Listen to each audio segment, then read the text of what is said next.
suasana mie kocok Gerugo. Setelah yang dulu almarhum Ajo, ini dari bapaknya di Gerugo dikenal dengan mie kocok Gerugo. Maka para lebaran-lebaran gini menjualkan mie kocok Gerugo. Jadi baru pun bukan Roraya pun Roraya pun Roraya tua. Muhammad Hanawo Bigli. Sana. Suasana memang dikenalnya mie kocok Gerugo. Yang dulunya mie kocok.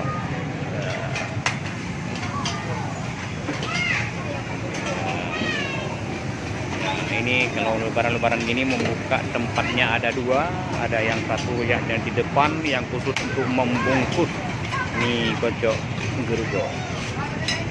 Karena kita kenal dengan mie Ajo. Maka Anda yang menonton dengan video ini jangan lupa di subscribe dan sekian dan terima kasih.